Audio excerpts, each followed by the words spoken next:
So thank you, my friends, again for coming to UU Justice Ohio's webinar series on building the beloved community. Tonight is our 5th session on this. And this one is Making It All Work, we're calling it. It's a case study in renewing justice ministry. And we're really happy to have folk from the UU Church of Akron with us to tell us how they've renewed their ministries there.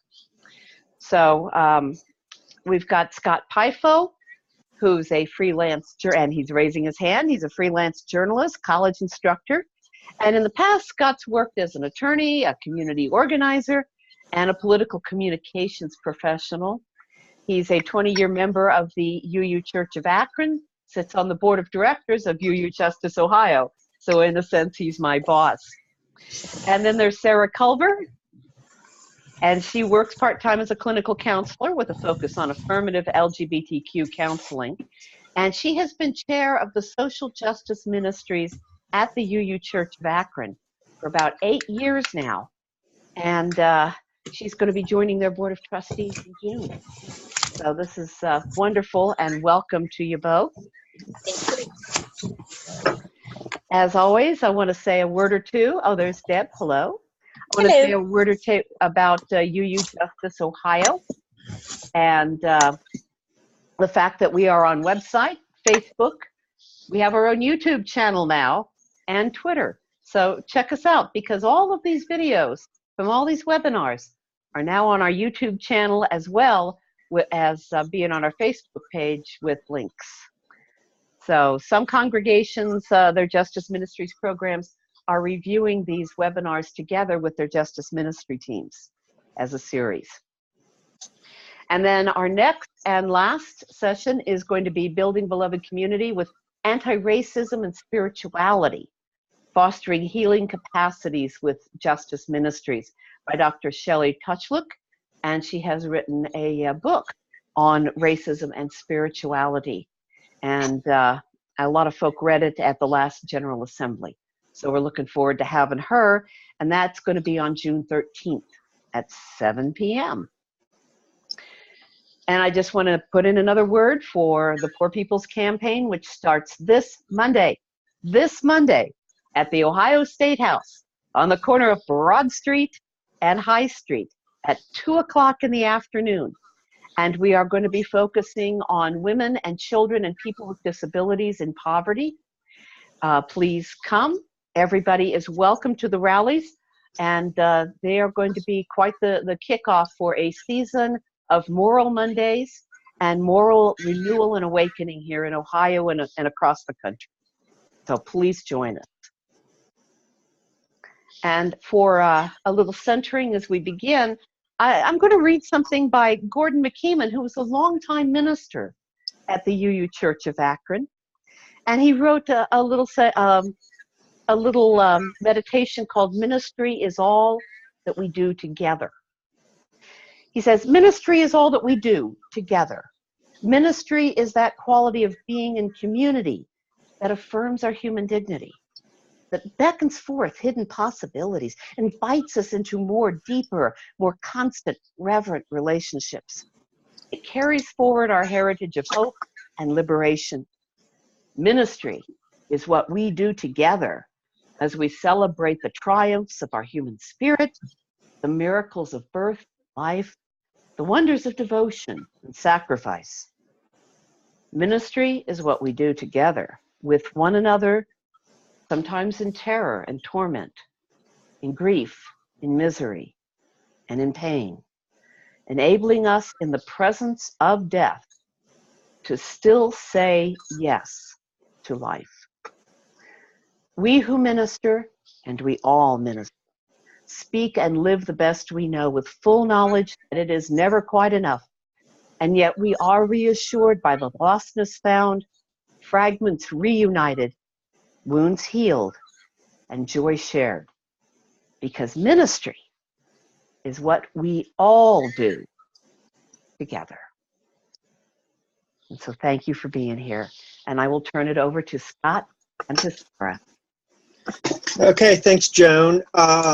And we are willing to take questions over the course of the webinar. Neither Sarah, well, Sarah and I are both webinar newbies. So, you know, we don't anticipate the transitions being super smooth, and especially the observing people with questions. You know, be patient with us, and Joan will keep an eye out. But so we call this a case study because we have a record of success in social justice work in Akron that we're all very proud of, and we want to kind of share our experience. But I want to emphasize that a lot of what we're going to talk about, a lot of what we went through, was pretty organic. There was a lot of this didn't work, and there was a whole lot of, hey, this thing that we did over here is working, so let's try it over here. So, you know, your results may vary, but, you know, and we don't hold ourselves at, you know, we're like not UUA consultants who have spawned a dozen, you know, social justice ministries. This is our distillation of some experience that the Akron Church had. I also want to note that a lot of, well, the template for this was a presentation from our minister, Reverend Tim Temerson at Justice Assembly, I think 3 or 4 years ago. So there's chunks of that, and then I kind of put my own organization on it. Next slide. So the reason that we are holding ourselves out as a case study, and this is where I'm going to talk because I can brag about what mostly other people did, and especially Sarah. And Sarah's really bad at bragging on herself, so I'm going to brag on Sarah. This is the picture, the snapshot of where we are today. We've got 4 ongoing social justice ministries, immigration, LGBTQ, food justice and racial justice, and programs within those ministries. And then we have a new ministry in formation right now that is environmental justice. And this is the ministries we have that are, you know, kind of in the umbrella of social justice. There's other things we do. There's other kind of charitable work, you know, kind of good works that members of our congregation do through the congregation. And then we also have ministries that look in structure a lot like our social justice ministry, but aren't strictly social justice, for instance, a behavioral health ministry. So the template there, or the general lessons that we're going to talk about are things that we've applied in a number of different ways. Next. And here's the big bragging. Won the Bennet Award in 14. We are a growing church. I think the late Reverend Tim, we just had our congregational meeting, and he said our new members are, I think, 36 is the latest class. And we're holding steady in terms of existing members, so we're overall growing in terms of pledging units. We're also becoming a racially diverse congregation, and we'll talk about how we feel our social justice work has played into that. But as somebody who is raising a child of color who is very sensitive to being a person of color in mostly white spaces, when my kid says, this feels more like me, you know, that's kind of my gauge, a very effective gauge for me. And we're currently hosting a family in sanctuary. So we've come a long way. We've done a lot of stuff. So this is where we are now, and then we're going to talk about the lessons we learned along the way of getting there. Next. Okay, when I say structure, I'm talking about organizational structure. So the actual organizational structure of our social justice ministries was one of the first, and it turns out, in retrospect, one of the most important changes that we made. And yeah, go ahead, Sarah. Okay, thank you. And just to say, of course, there were so many people involved in all that bragging that we, all the achievements that we've made. So I've just been a little bit of a midwife or something. So the old way that we were doing social justice, when I joined the church, I don't know, about 13 years ago or so, involved a social action committee, which met monthly.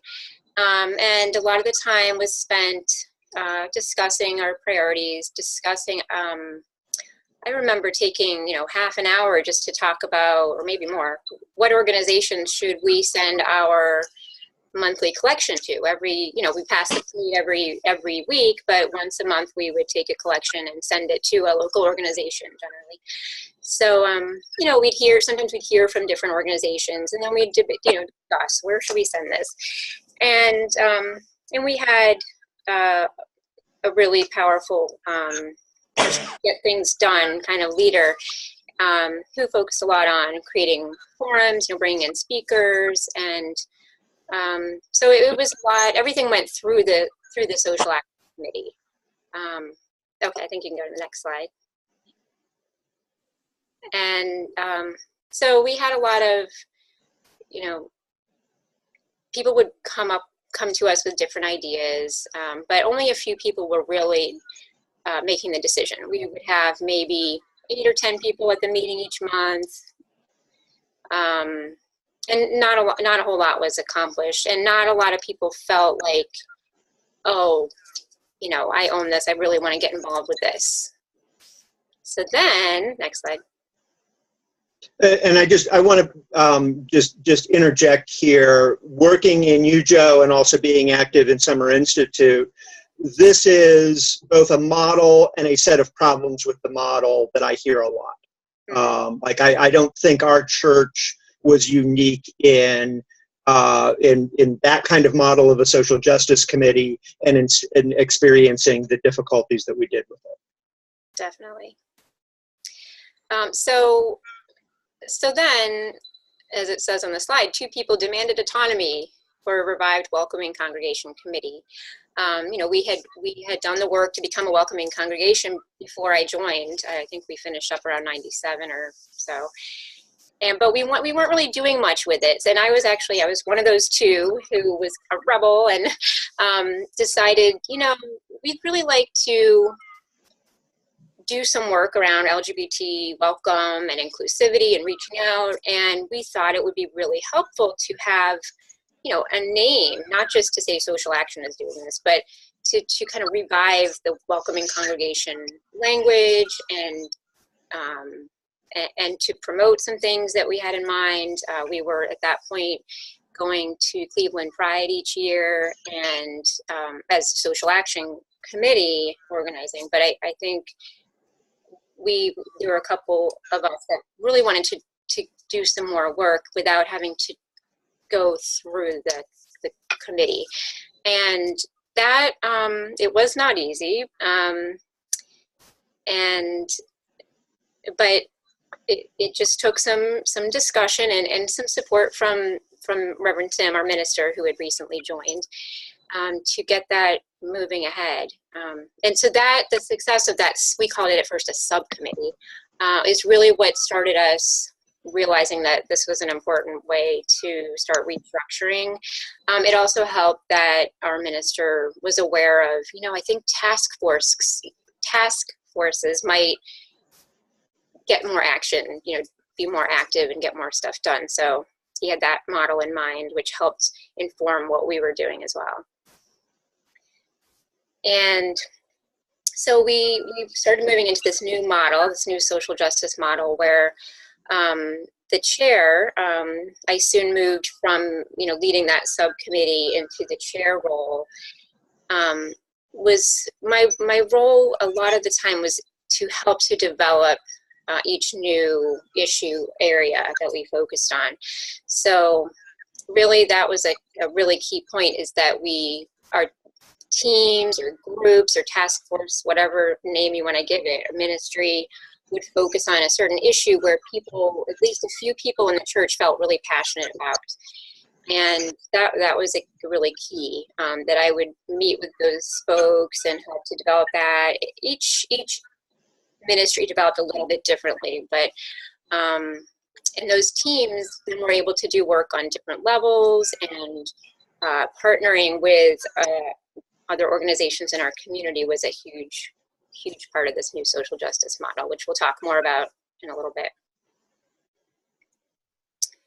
And advantages of this new model. It definitely really speaks to each person's passion in the congregation. So you have folks that come in that are really passionate about something. They don't have to just wait till your monthly meeting and sit and listen to all the different ideas and then maybe get a chance to say something or ask if there's anything happening with whatever issue. By having ministries already in different areas, people could sort of jump right into those issues and in that action, whatever we were working on. And it allowed people to kind of go deeper with certain issues.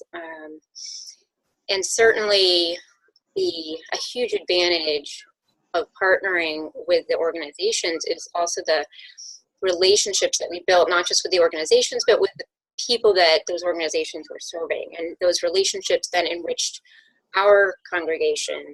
And that's a huge part of why we're becoming more and more diverse. Yeah. And I think the most important sort of advantage we noticed early on is it was working. That, you know, just like we had these new, and we'll talk about the specific ones, we had these new ministries growing and they were working. They were attracting people into them that hadn't been part of the planning. A lot of different things were being done. There was just this new energy in the congregation around it. And so it was just like, oh, this is working. Well, let's keep doing this. And it wasn't until we started doing stuff like this that we kind of really went back and sort of took it apart and said, how did this happen? And also, like, what did it give us once we went to this this alternative model?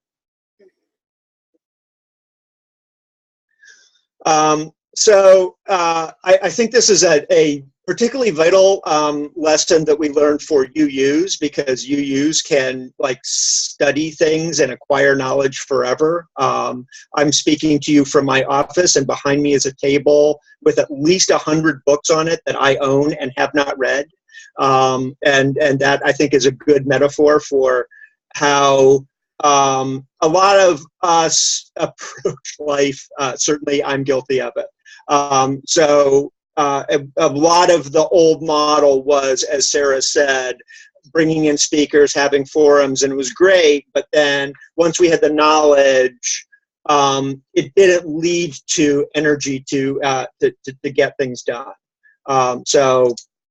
This is what we did instead. And we're going to focus particularly on the immigration ministry. The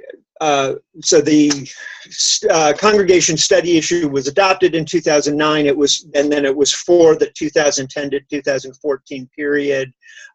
We had a forum and started a committee in close succession. We not entirely sure which came first, but yeah, maybe just like we did the study committee, and we had people come in and talk about it. And we met a few times. I was on that committee when it was a study committee, and it was just like, yes, this is very familiar to me. UUs are getting together and talking about what the issues are.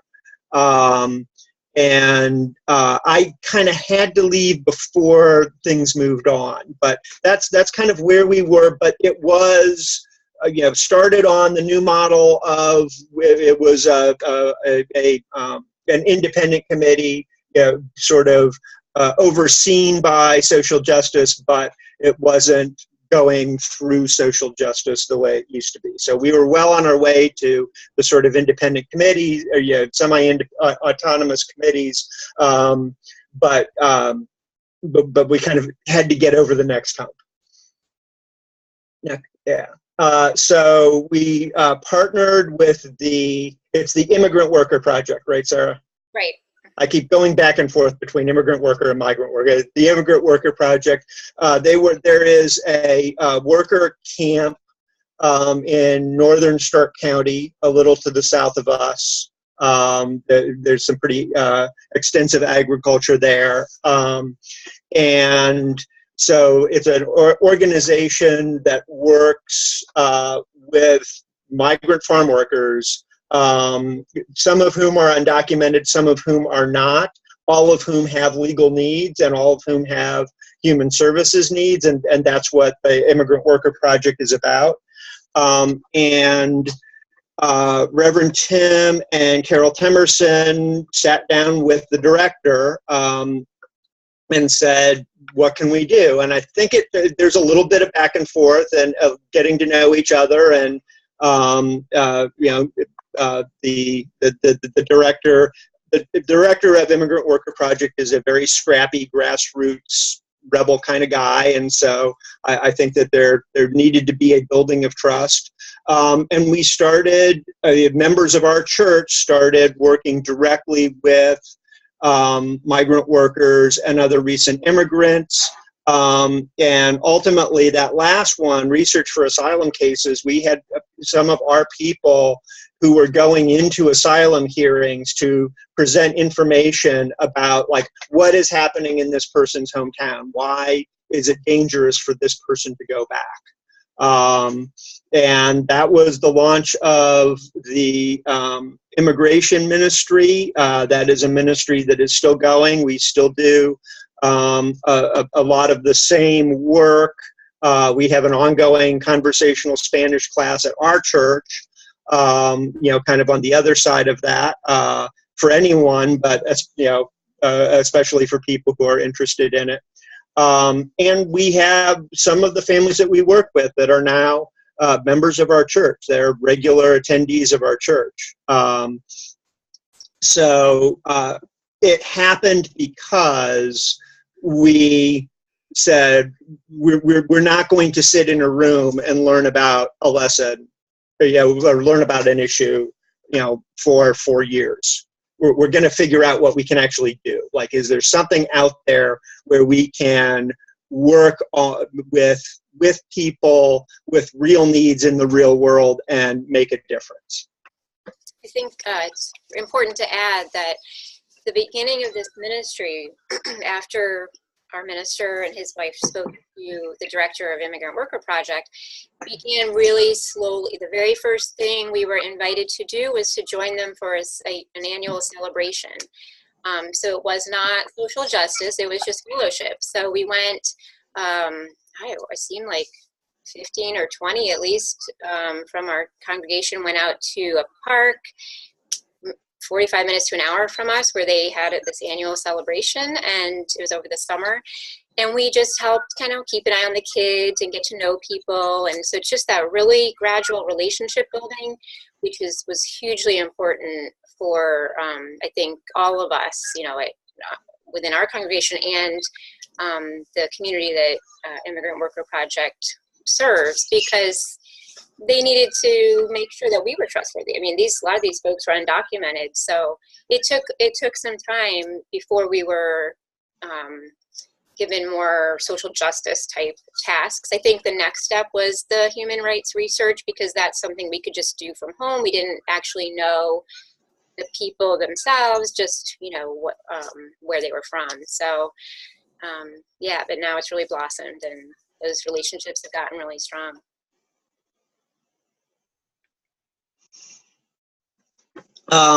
And we kind of followed the same methodology with other, just like we need to know certain things.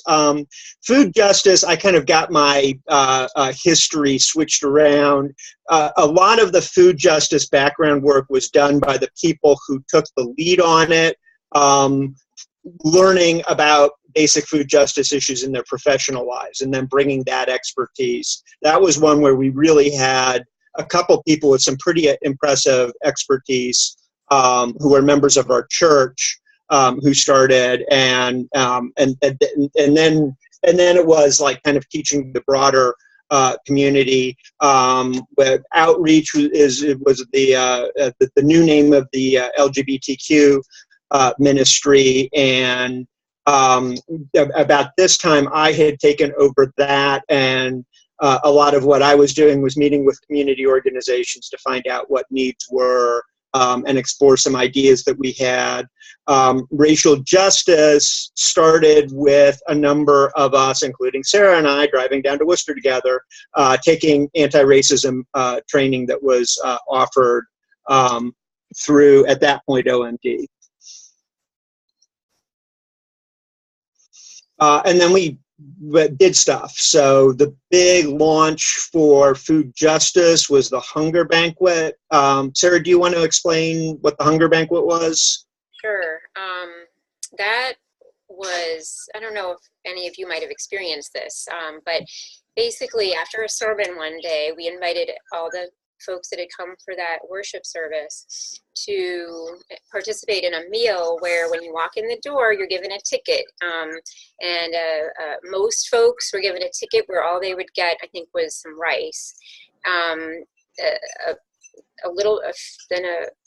Some other folks would get beans and rice, and then a very small number of folks, I think, got chicken, beans, and rice or something. So it was a sense of like it's a form of witness where we're considering, you know, in the world how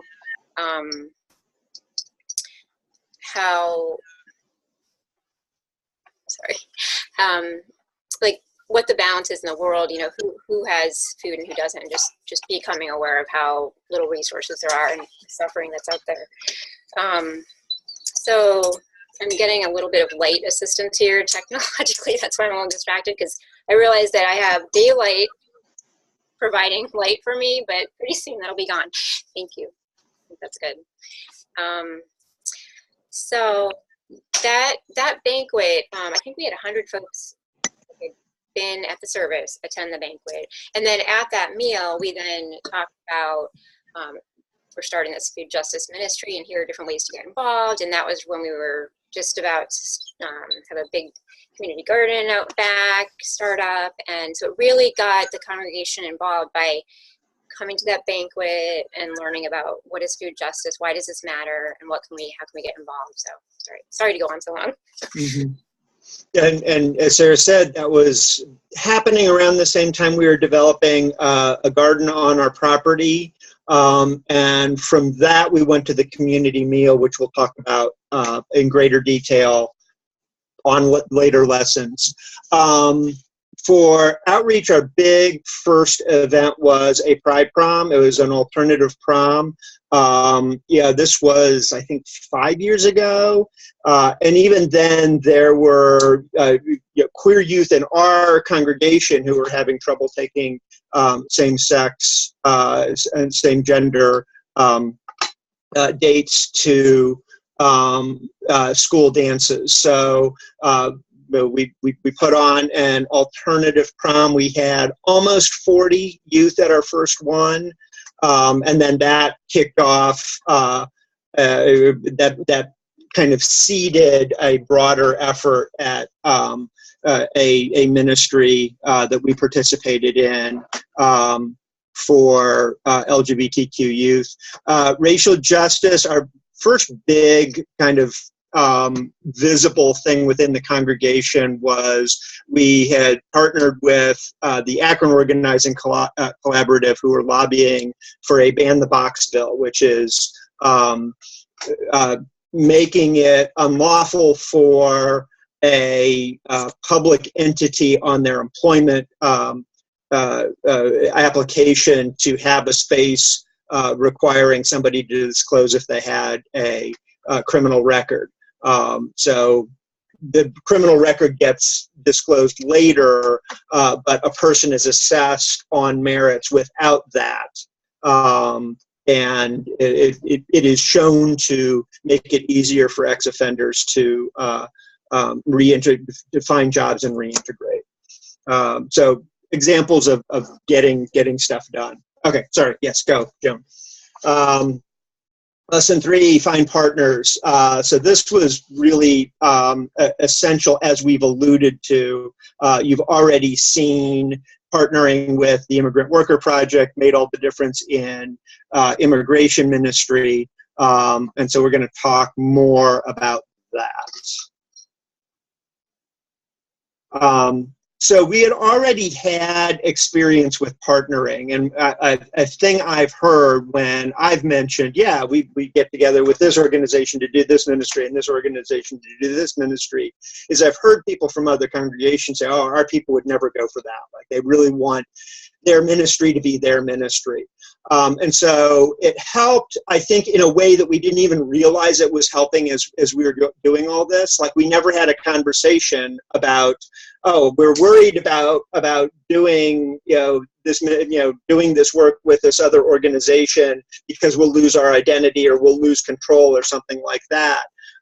We had these other things already going on. So Mitzvah Day is run by the local Reform synagogue, who we've had a long-standing relationship with as a congregation, and it is a day of service, and they partner with a number of other congregations, and we've always been one of the congregations. And so I was just like, that was something I did 15 years ago, is work on Mitzvah Day planning. Interfaith Hospitality Network, Family Promise. The Family Promise is the new name of it, and it is a shelter. It's homeless services for homeless families, and the idea is they can stay in a church overnight and stay together. And our congregation has been one of the partner congregations. We're not a host congregation. They never stay in our house, but we have people in our congregation that help with us. And then we work with Akron Area Interfaith Council, and it was actually one of our members. It was actually our former social justice chair, Susan Davis, who kind of created a homegrown walk to stop hunger. We used to do the crop walk, which was benefiting national organizations, and she said, no, we should be doing this locally. Like, we have a nationally recognized food bank. Why aren't we just directly benefiting that? And so this past Sunday was the hunger walk. So it's still going on. Susie has left us, but the walk that she started is still going on. So we had these things already. So it was just kind of part of our culture to work with other organizations, and other congregations.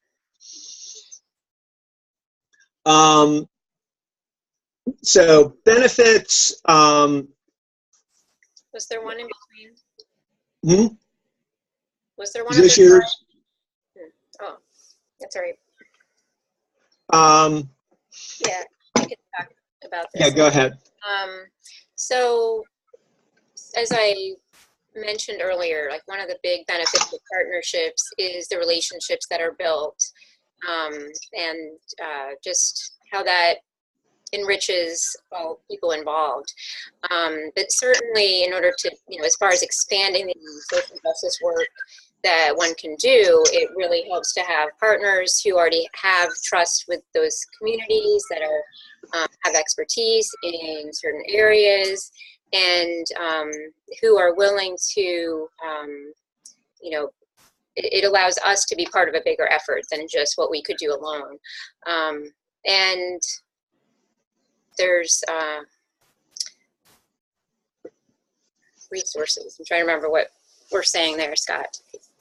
Oh, funding. I will talk about that in a second when I talk about TPN. Okay. But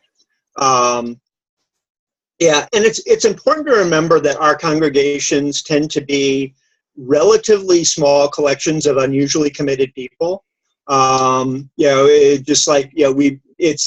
It's easy to kind of feel the energy in our, it happens to me, feel the energy in our congregation, and just like, yeah, we're a big deal. And then you like do a head count, and You know, just like the people in the parking lot directing cars at the local mega church, you know, would be a significant percentage of our overall congregation. Like, that's just the truth of it. But when we partner, we amplify, and then we bring our particular witness to these broader organizations. And frankly, we do things that not everybody will do. Like, you know, not everyone was willing to work to become a sanctuary congregation. So partnerships allow us to sort of leverage what we've got to greater effect. Next. So a couple of examples. We talked about immigration. So I mentioned our big first event with the outreach committee was the Pride Prom. That worked as a proof of concept that, yes, if we put something on, we can host it in a church. Our church was you know, donated the space. We were able to attract youth, and we had ties into youth communities. And so then we became one of the founding organizations of Teen Pride Network. So that was a partnership with Canopy, which is the Community AIDS Network Akron Pride Initiative, PFLAG, and the Gay Community Endowment Fund of the Akron Community Foundation. And so that resources thing was like, they funded it. Like, there was actually, you know, we were interested in a Pride Prom. We were kind of testing the waters, figuring out what it would cost. And then somebody at a PFLAG meeting said, yeah, somebody gave us a bunch of money with the stipulation that it be used for a Pride Prom, but we don't have the ability to put one on. And I said, oh, we have the ability to put one on. Let's talk. So that, you know, yeah, I'm not saying that every time you reach out into the community, a basket of money is going to land in your lap. But the basket of money landed in our lap because we were out in the community talking about things.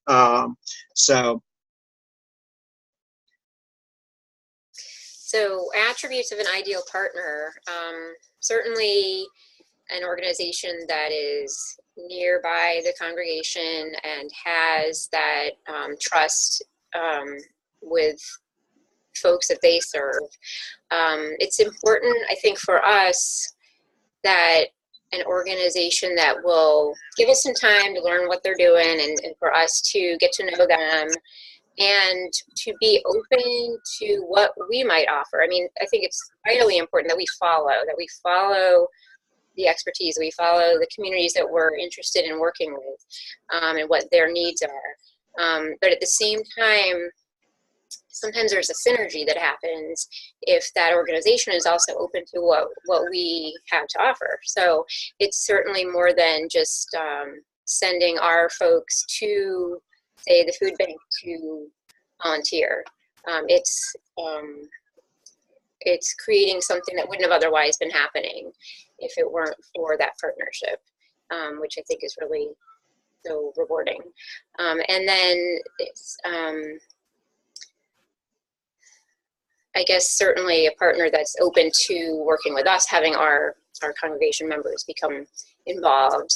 And you know, there's a lot. I mean, I know a lot of community organizations, they're already overwhelmed and they are having enough trouble keeping afloat or organizing what they're already organizing. So to be able to trust that, you know, we can work with this whole big group in this congregation can take certainly a leap of faith, and that's not something that you always find in a partner, but definitely helpful. Anything you wanted to add, Scott? no, that's, yeah.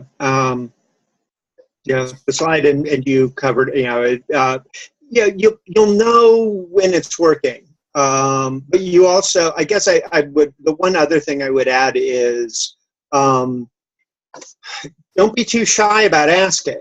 Like if somebody, you know, going back to the Walk for Hunger, Susie Davis, ran that, and it includes some fairly conservative congregations. And Susie was an out and proud trans woman, and we didn't hide. She didn't hide who we were, who she was. We didn't hide who we are in the process of doing it. Putting something like that together, and it still works because there's a lot of people out there that are willing to overlook things like theological differences and political differences because they want to get stuff done. Okay, next lesson, opening the work to the wider congregation. So we talked about, we have these, whatever you want to call them, we've called them task forces, we've called them committees, these kind of small groups of organizers, the kind of the core organizers. That's not everybody who is involved in it. And one of the big advantages we got from moving to the sort of all-encompassing social justice committee to these smaller ministry-oriented groups is creating ministries that people could come in and serve and leave kind of at will. So like I said, shift in models, the broad-based action, the action-oriented work creates these opportunities. It creates opportunities, but you also have to be aware of them. You have to be aware of the places where, like, oh, this is a place where we want to and should leverage the volunteer or energy of our congregations. So, for instance, we now have a community meal, and our community meal is very labor intensive because our model is a restaurant model. So we have multiple food choices, and we have wait staff. So people sit down at tables and our volunteers wait on them. So it's a really important, it is a meal that gives a measure of dignity above a soup kitchen, above a soup line. That they're not going in and getting their cup of gruel and sitting down. They sit down, and when Reverend Tim gets going about our community meal, because he's super proud of it, and he should be, he'll talk about how, because he goes a lot, and he'll talk about, like, we have regulars, and we have regulars who have, like, their spot. Like, we have people who, like, they won't see each other for the month, and then they know that they'll sit at a certain table at the community meal. And all of that creates these slots, these volunteer opportunity slots that have to be staffed. The people who are the primary, the folks who are kind of more or less in charge of all of the volunteer coordination at this point are people who joined our congregation after the community meal was established. They're a new family, and but it's just like, that's how you can bring in the and harness the volunteer energy in your congregation by doing this sort of thing. Scott, just a quick question. How often is the community meal? Who's invited to the community meal? And what kind of folk, who shows up at the community meal? We know that, for instance, there are shelters that are doing transportation to the meal at this point. Understand something about the community. We are a suburban church. Yeah, we are in the middle of the kind of the place that when people were moving out of Akron, it's the place that people move to. It's kind of the inner ring suburb, but it's the wealthy inner ring suburb. So it is not a place that is easy. It is a place that frankly has a little bit of a reputation for pulling people over for driving while black. Not quite as bad as some of the surrounding communities, but that is a thing. we don't ask questions as people come in, so we don't keep track of demographics, but we know that there are people who have real food insecurity. We have a pantry as part of this, and we know there are people who use the pantry as well. Like I said, we know that there are people who are coming from homeless shelters. It runs a gamut, but it is, the sense is it's mostly people in need. It's mostly people who have food insecurity. Do any of the members of your congregation attend, or are they always there as servers? Some people, a lot of it is, and this is just sort of the nature of the thing, is if we have other events going on, like if we have like planning meetings, or for instance, I teach OWL, and my OWL class, our first retreat fell on Community Meal Day, and they said, and actually one of my kids is her parents are the organizers, but they're like, oh yeah, no, just send the kids and they'll eat. And they've done that with coming of age. They've done that with I don't know if they've actually done that with SIPC, but anybody can come and eat. I know some people do.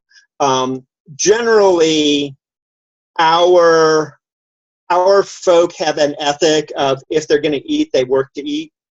That is my sense from talking to people. We do have, I don't know exactly how many, but we do have members of our congregation who are food insecure. Right. So they are, they certainly eat, and certainly volunteers certainly eat when, before or after the meal or during the meal, toward the end usually. But everyone is invited. Everyone in our congregation, in our community, is invited. And so it's really builds community in addition to providing that meal for those who are food insecure. And it's all in one social hall. So like if we have folks at a meeting, or OWL folks or coming of age kids, they're eating with everybody else. So it's just like we're all here because we want to eat a meal together. And it's a monthly meal, I think, fourth Saturdays. Mm-hmm. Yeah, if you're in Akron on a fourth Saturday, seriously, come by. It's really something to see. Another one that I just want to mention is when I was running outreach, especially like the first Pride Prom, the chaperones were almost all our folk, and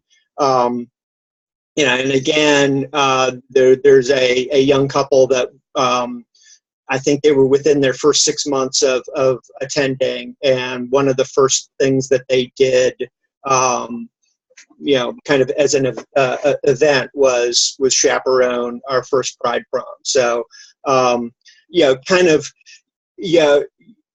don't want to not do something because we only have 3 people, because you have however many people you have in your church, that you can recruit. And you also want to think in terms of what can we do? What can we do that can bring the broader church community into this and give them some ownership of this? And I put chaperoning down. They also, we had our folk making the food and doing cleanup. I mean, it just like that was very much a church effort to put especially the first one on. Oops. That's a bit, yeah. You can't talk that fast. Yeah. I was going to say, even I don't talk that fast. Okay, so next one, okay.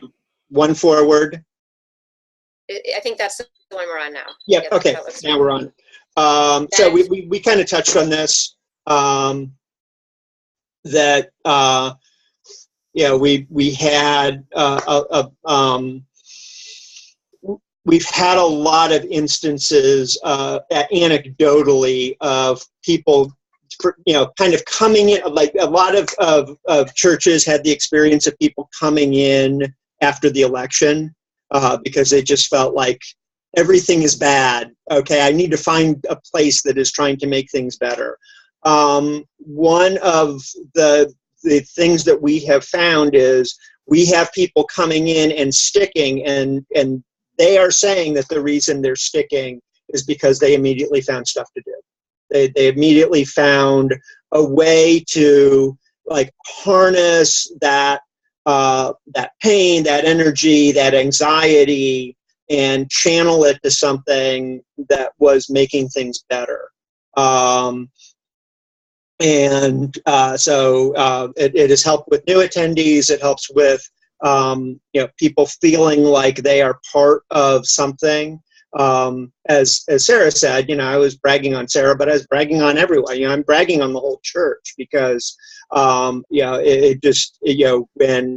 we talk about these things and say, like, have you ever done anything, including sign a letter to a representative or serve the community meal one time or serve as a chaperone?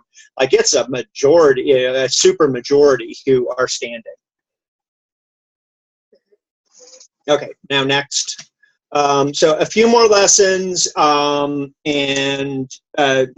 are just things we learned along the way. These weren't like kind of the big revelations, but these were, I think, things that are other congregations might find a greater valence than we did in some of these.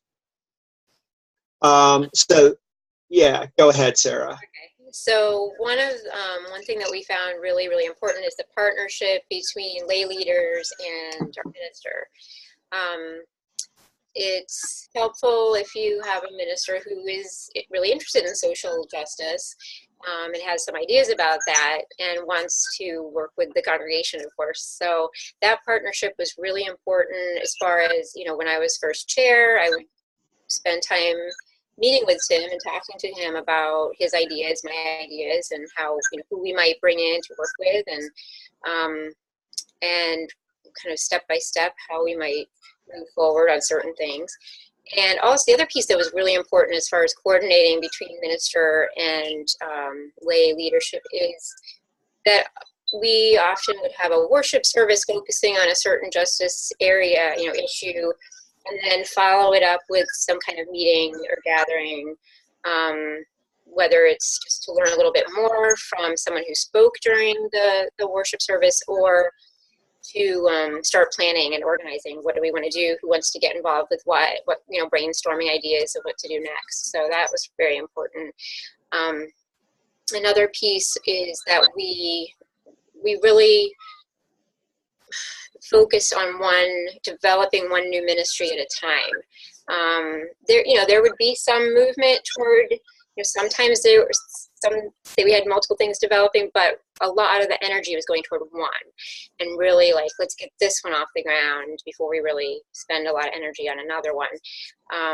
So that was really important to, take our time and go with where the passion is in the congregation and where the need is in the community. Another, I think, huge thing that isn't quite mentioned is just taking the time to develop the relationships. I know we talked about partnerships. It's kind of tied in with that, but just the relationship building between individuals is so important. Okay. Question for you. Quick question here. How did you decide on which areas to pursue as a ministry? And what was the role that your mission played in that decision?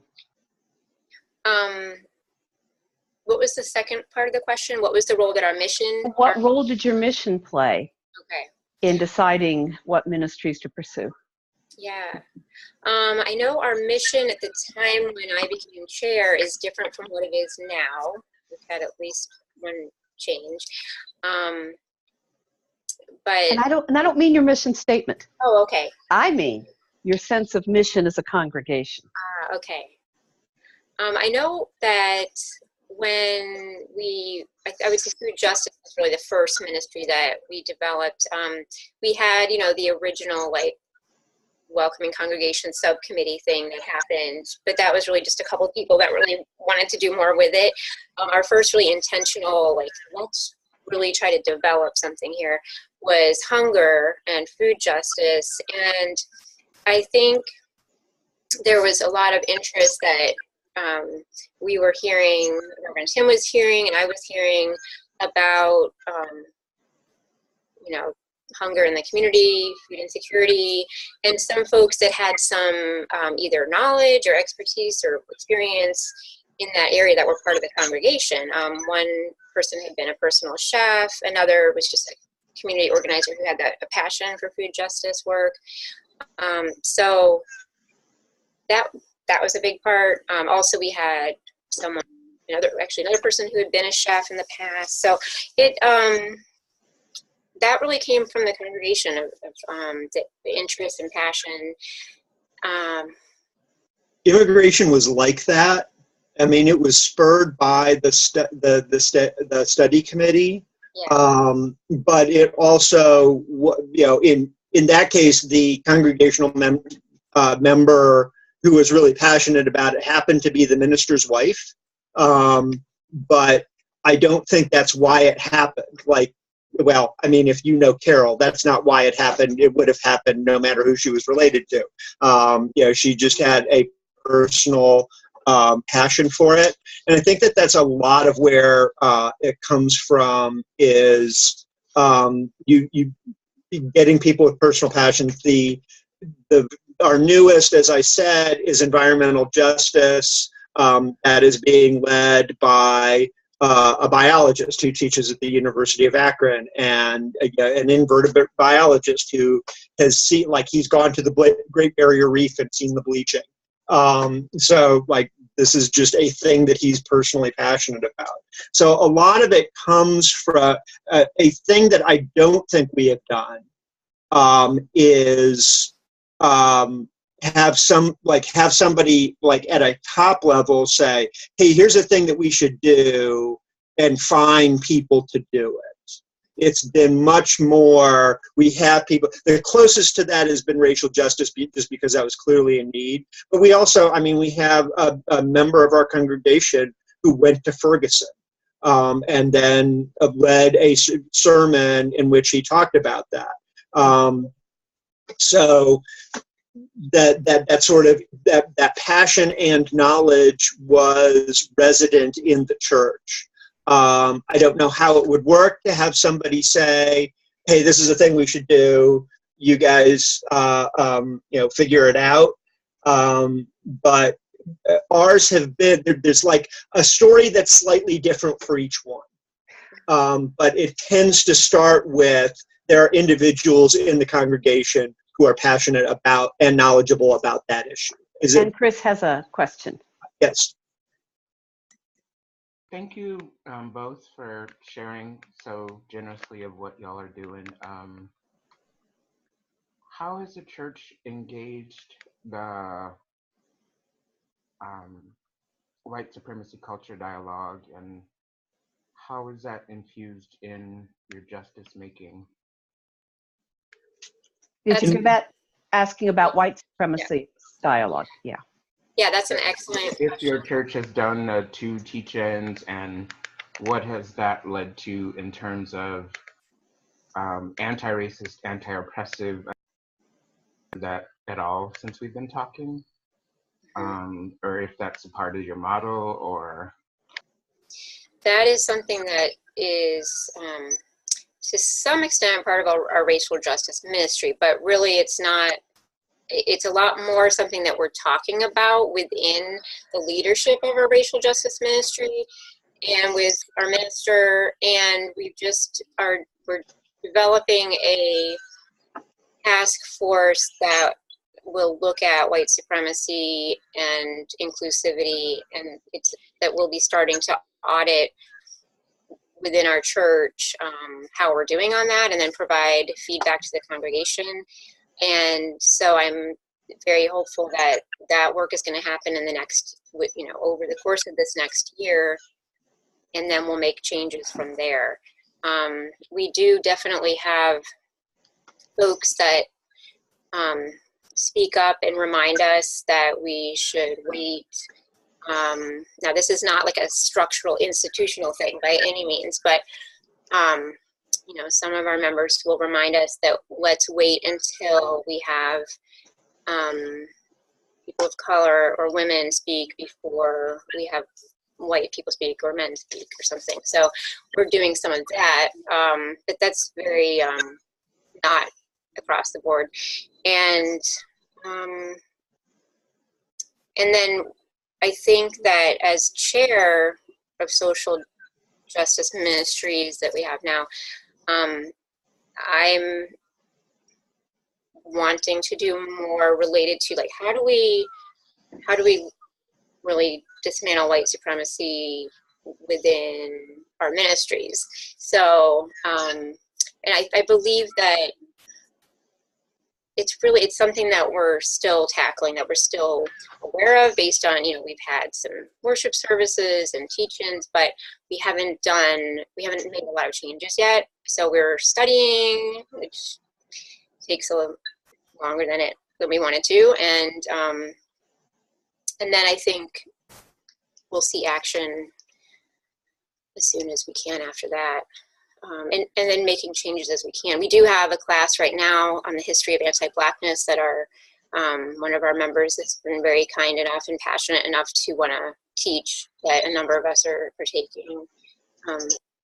That's Sir Labert Jr., who went to Ferguson. And I don't know if that's about all I could say about that, I think, for now.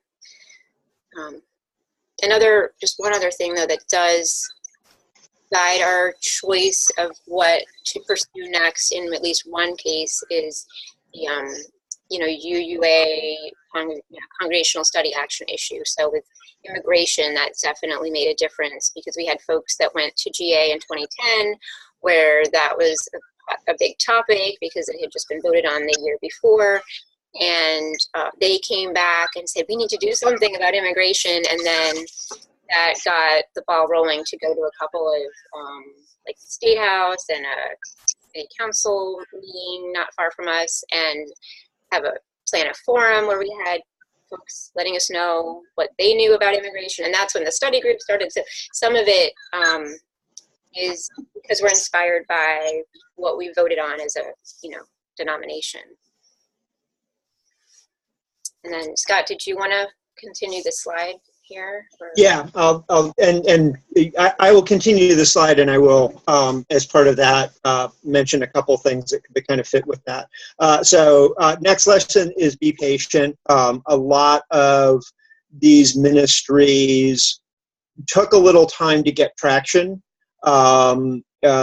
Sarah mentioned that it took some time for Immigrant Worker Project to kind of warm up to us, and we had to kind of show some good faith on our part.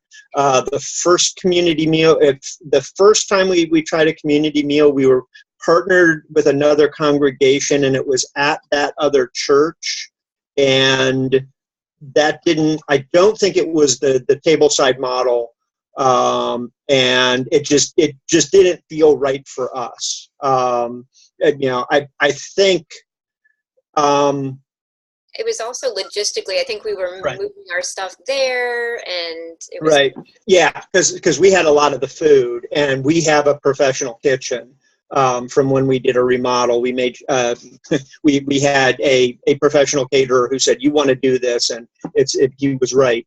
But I also think that, kind of getting back to Chris's question, I think the tableside service model is an anti-oppression model. It's not because it is about equal dignity rather than saviorism. And that was very much driven by that kind of idea. And then the first time we opened the community meal at our church, we had fewer than 20 people, At our most recent, we had over 110. So yeah, it took time for the word to get out, but it built gradually. Teen Pride Network attendance has waxed and waned over the years. So sometimes things take off, but more often you're in for the long slog, and you really have to, do the work, see the result, reevaluate, figure out is there something you need to do that's different, or do you just need to keep working at it because it'll gradually get better. But this is not like a new, you institute this new model and then social justice will grow like dandelions in your church. Like it's a lot more work than that. And then the last is don't be afraid of some change. That our congregation is a different congregation because of doing this. Now, a lot of those changes are good, but there are changes that I've heard other people in other congregations complain about. Like we have had an influx of younger families because of some of the stuff that we do.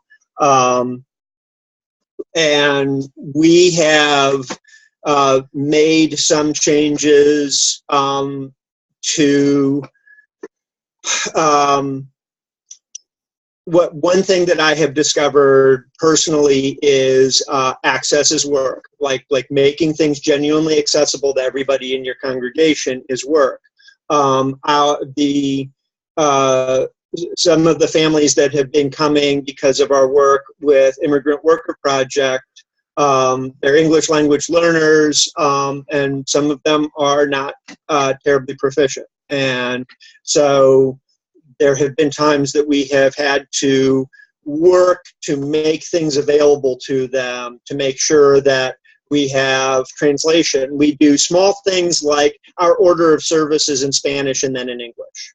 And that is a signal to the community, but I think it's more importantly a signal to ourselves, like a constant reminder that we are a congregation that tries to practice radical hospitality. And things have gone well so far. Despite being a UU, I'm generally a pessimist. And so I keep waiting for shoes to fall. And I'm sure that they will, and we'll get through it. But the kinds of changes in the makeup of the congregation has required some changes on our part. I think we were ready for them. I've talked to people in other congregations that are just like, oh, I don't know that you would be ready for the kind of stuff that we've gone through, that has happened in our congregation. So, and again, a lot of it is just having, a minister who is very sensitive to all that. There's Sarah and I were talking about something today that it's just like, this is something that we really need to bring as part of like making our ongoing work to make sure that we are radically inclusive and radically accessible. This is Tim's framework, and I really wanted this in here because I think it is a summary of the framework that is kind of theologically accessible to people who I am very practical and pretty much a non-theist, and I'm just like, just show me something that works. But I know there's folk who really need that the theological framework, and I think Tim did a really good job of capturing this in, let me call it, a minister-friendly way. So this kind of encapsulates everything that we've been talking about for the last hour or so in these these 4 bullet points. I think to me it says. Hi, Chris. I'm sorry. Oh. To me it says these are 4 different ways that you can get involved with social action, social justice work. This is a lesson in a sense that Tim gave me when I was first chair, just a sense of like what he understood about ways to get involved with social justice work. And so it was helpful for me to kind of think about different ways that people get involved. And everybody has a different either comfort level or passion about what they want to focus on. If you know, education is their thing, or service, getting involved with the community meal, the witness events, going to rallies, and advocacy is something that we have done sporadically, and I feel like we're getting more involved with that work now as a congregation than we had been in the past, or at least more like sustaining that kind of work more. And the other piece that, you know, could be witness and service both, or maybe kind of all of them to some extent, is the accompanying that we do with the as part of our immigration work, where some folks in our congregation are really just accompanying people on their journeys, like when we bring folks up to immigration court, being there for folks. It's providing a service, but it's also being with them during a really difficult time. Well, and I think our bringing in a sanctuary family has really taken our witness to the next level in terms of, like, I mean, you know, this is a young man and his son, and they are in our church. You know, they are living in our church. We see them all the time. Those of us who know his story understand on a gut level the injustice being wrought by labeling him an illegal when, like, in any sort of rational system, he would be declared given asylum and allowed to be the extraordinary member of the broader community that he has in our church. So yeah, I mean, this is, you know, this is somebody we're living with, you know, and it's made a difference in, you know, in my already sympathetic understanding of the issue. Here's some of, this is, you know, all a little dated, but this is some of the press that we were getting. Community meal, the mother and daughter are folks who actually joined our church after the daughter came out and had problems, and they were looking for an accepting place. They were really essential partners in establishing Teen Pride Network. So this is, you know, a bookend to the bragging at the beginning. Okay. Let's talk a little bit about questions then, because we do need to start to wrap things up, and I know folk have been making notes. So what questions do y'all have for Sarah and Scott? We're curious about your youth engagement, and what issues are you finding that the young people in your church are resonating with, and how do you get youth recruitment for that? So I have a youth, my second, who is active in youth programming. They really like to plug into what we're doing, and then they also like to do their own thing. So they do regular fundraising events within the community, within the church community. Most recently, they made ice cream. Mostly they bought it, but they also made some, and sold that. You know, so we had a little ice cream social. They make soup. It used to make soup pretty regularly, but what was called Super Sunday, and they also do coffee houses, and those are all aimed at making money that most of which they give to some organization. Sometimes they pick an organization outside what we're doing. Sometimes they send it into one of our ministries. When I first was getting the Teen Pride, well, the Pride Prom off the ground, I had a lot there was a lot of buy-in from that particular class of our youth group. And they did a lot of the decorating, helped with a bunch of the planning. They did a lot of the recruitment of people. You know, I mean, they did a lot of like going out into their communities and saying, "Hey, this thing is real. Yeah, I know it says church, but it's cool. Y'all come." So they did a lot of that. But I think it's important. You know, youth ministry is a different thing. Bye, Dab.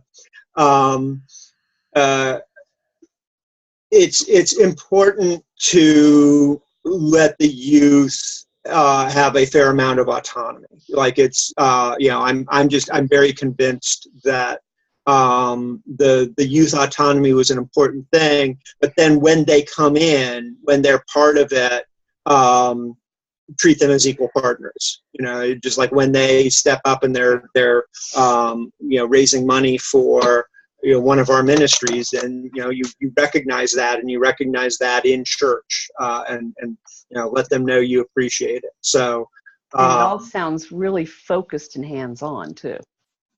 Yeah, and that's you know, but again, that is the work of our, it's called COYA, Conference of Youth and Adults, is our youth group. It's the work of our COYA leadership, both the youth leaders, who, not bragging, but my youth is one of them, and the adult facilitators. We've also had youth who have gone out to the migrant camp to teach ESL, and then use their Spanish to communicate sometimes, and to volunteer to the community meal. Yeah. And of course, going to the Pride Prom and right. all that. No, that's great. Other questions? I have one other quick one. So, you choose your ministries to develop based on individual passion rising. But what if somebody comes in with an individual passion, the rest of the church looks at that individual passion and says, eh. Well, that has happened. And I think if it's one person, what I've encouraged that one person to do is talk to other folks in, you know, at coffee hour, talk to, see if there's other people who are passionate about this too and want to really work on it. So, you know, if it's something that I'm like, oh, I agree, that's something that's important, but the person isn't telling me, here's some ideas, here's what we could do, and here's some other folks that I've met who would like to join in and work on this project, then we haven't usually followed that passion. So you're saying they have to come and they have to have developed their own community around this? To some extent, which I would help to do. Like, I would facilitate that as best I can, but I haven't gone to the point of like twisting people's arms to please work with this person to do this, you know, especially if we're already like putting tons of energy. Right now we're really trying to get this certain thing going, or I'm exhausted because I'm trying to get the hunger banquet to happen or something. But certainly giving them guidance and encouragement and supporting that they have this passion, but not always, you can't do everything, of course. Right. Okay. Other questions or comments? All right then. Well, I see that this has been a very fruitful presentation. I do thank you all for sharing your wisdom and your knowledge with us. And actually, I can think of about 3,000 other questions, but it's already 20 after. So we'll end here. I have a quick quote from Araya Mountain Dreamer that I want to close with, but I want to ask first if Sarah or Scott have any closing comments that y'all want to make? Thank you for your attention. You know, I guess just one last emphasis is everything that we talked about. You know, this was success with 1,000 parents, and we're proud of everyone in our church who participated, and you know, from actually doing, you know, from hands-on to cheering us. It's been a hell of a ride for the last 9 years. Yeah, I'm just really grateful for the opportunity to speak to all of you and to be part of the congregation and do this work. It's been really rewarding, and hope that more and more congregations and members can get involved and feel connected to the work. Wonderful. It does, and it does take some patience. I'll close now with the statement from Mariah Mountain Dreamer, who says, "It doesn't interest me who you know or how you came to be here. I want to know if you will stand in the center of the fire with me and not shrink back." So thank you all. And I will now close the recording.